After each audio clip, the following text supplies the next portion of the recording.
Ladies and gentlemen, it's time for Big Will Spotlight.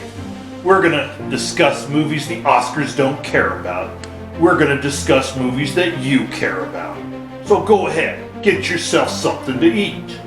Get yourself something to drink. Sit back and relax with your popcorn and your date as we go to Big Will Spotlight with your hosts, Big Will, Dr. Quack, and the important one, Mr. Mayhem. All right, welcome back, everybody. I'm Big Man, Big Will. And I'm the important one, Mr. Mayhem. We've got Dr. Quack out on assignment. Apparently he upset you really badly last show, so you got him doing something else. What do you got him doing? Bashed him a little bit. I just think he's scared to be here today. Is that what it is? He said you sent him out on assignment, so his assignment was to go find his balls. That might be. Okay, I gotcha. Okay, well, I'm glad to be here with you, and we're going to be reviewing the movie you chose. So what is that movie again? We're going to do a cover of Idiocracy. Great movie. And great choice. But before we get into the movie, point out, this is no political affiliation with anything. It's not political. If both parties don't come together at some point in time, I see this being what happens, is what it boils down to. I have to thoroughly agree with you. Yes, Big Will is correct. We are not here to offend anybody. This movie has a wrestling tie-in with Terry Crews playing a wrestling character. That's why we're reviewing it. We're making fun of everybody. There you go. All right, just to cover it, because I don't know if everybody's seen it or not, just boils down to just regular average Joe and average woman are part of an experiment.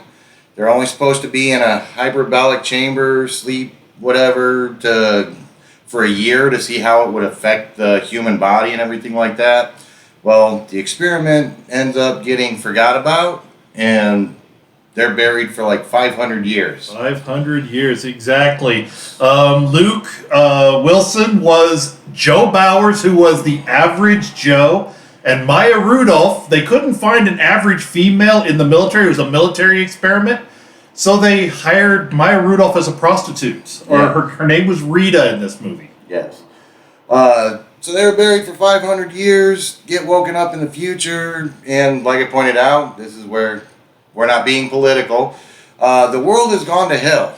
It has become dumber and dumber because only dumb people are procreating. Yep, and they even go into a little bit of scene with that where they've got a generic redneck guy who's sleeping with everything and procreating, and they've got a smart family that we're not quite ready. We got to make a little bit more money, and then we got to get a little further in our career, and then they find out they can't have children, and it's too late, so they show the dumb people are procreating, the smart people are thinking about it, so the gene pool goes further and further down until 1 + 1 = 3 is too much for these people. Yes. So wakes up in the future and ends up being the smartest man in the world. Yes. And that's a hilarious scene in and of itself. Watching them playing with the 4-year-old toys, put the round peg in the round hole, and people can't solve that. And he solves it easily. He becomes the smartest man on Earth. And also to prove how dumb the future is, when they arrest him for being smart, not paying his doctor bill. Yes. They tattoo your imprint of what your name and everything is supposed to be, and his name ends up being not sure. Because he didn't understand the question because it was too lowbrow. The main theme in this movie that I think you'll agree with is that as you go down the evolutionary ladder, you become more vulgar.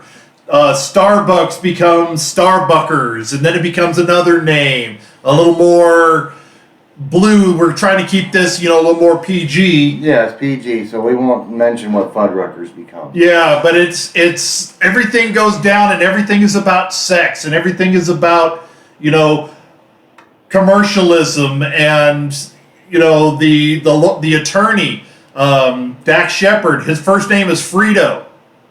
Or there's another guy in there who says, brought to you by Carl's Jr. Why? Because he gets paid to say brought to you by Carl's Jr. Yes, very much so. I mean, just commercialism, it's all about Brondo. All about Brondo, the thirst mutilator. It's got electrolytes. That's right. The character, the Brondo CEO, is Thomas Hayden Church, a very, very good actor. Basically, Brondo was a sports drink similar to a Gatorade or a Powerade, but because they're not smart enough to understand they need water to drink, Brondo got electrolytes, so they start watering the plants with Brondo, and plants don't need electrolytes. Kills them off, and because Joe's the smartest man in the world now, why don't we just put water on it? You mean like from the toilet? Yeah, exactly. They can't understand that water is used for other things besides toilet water. All right, so we got the gist of the movie out there now. So Terry Crews was the wrestling champion and was named the President of the United States. That's right, and he had very, very long name. Again, to show the commercialism of this name, I wrote it down here. He's Dwayne Elizondo Mountain Dew Herbert Camacho. That is his character's name. He's a former World Wrestling Champion, and he became the president. So, little tie-in there, having a little fun. This movie, by the way, did come out in 2006. And unfortunately for the box office, it didn't even make $500,000 at the box office. No, $2 to $4 million budget. Just for a budget. Made only $495, but it has become a cult classic. It has a rating of 74% on Rotten Tomatoes. Google has 87% people like it. 87% and 66% on Metacritic. So it's gained a popular following, even though it didn't do well in the beginning. And by the way, this was also directed by Mike Judge, the guy who does Beavis and Butthead. Yes. He's done several other things also. Yes. So part of the correctional facility, entertainment was to end up having like the monster truck wars and gladiator type, fighting. And Joe ends up in there. Yeah, it's similar to, they called it rehabilitation. Basically, it was a death penalty. You fought in a little wind-up car, a little hatchback car, fighting monster trucks.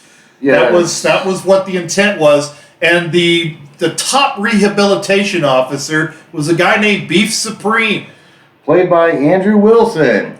Yes. And yes, Beef Supreme. What the names that they ended up coming out with for a lot of these characters. Justin Long was in this movie. He was the Dr. Lexus.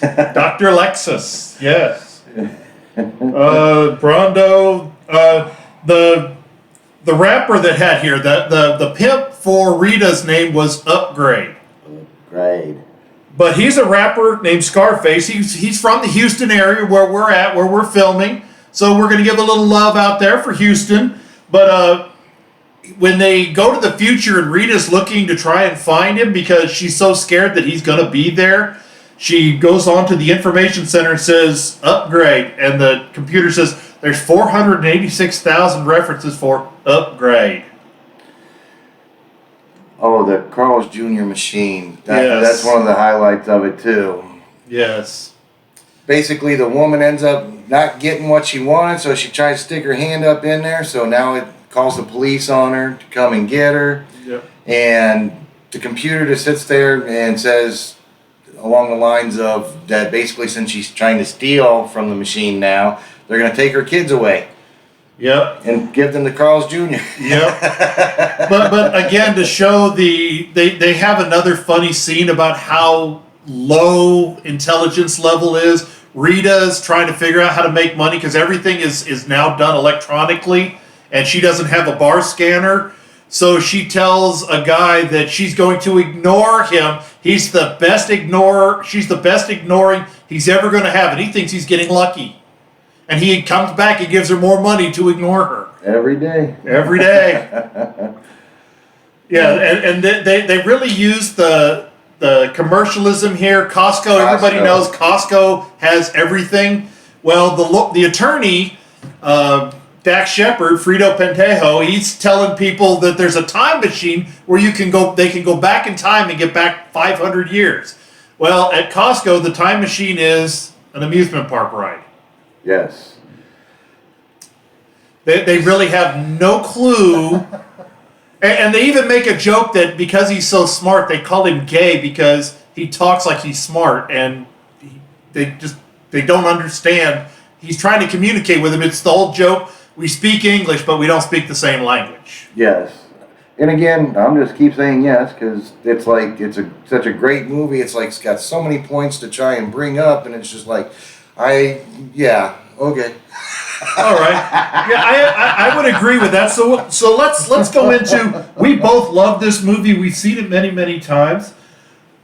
Tell everybody the best parts. You know, those of you that haven't seen it, you're going to love the whole movie. But Big Will is the expert here. I'm the research nerd. Yes. So I want to hear what the best part of this movie was. I have my opinion, but we know yours is probably right. I really do believe, for a comedy standpoint, for the most part, Terry Crews was the funniest part of this movie and pretty much set the tone for the greatest parts of the movie. Oh, definitely. Terry Crews was awesome in this.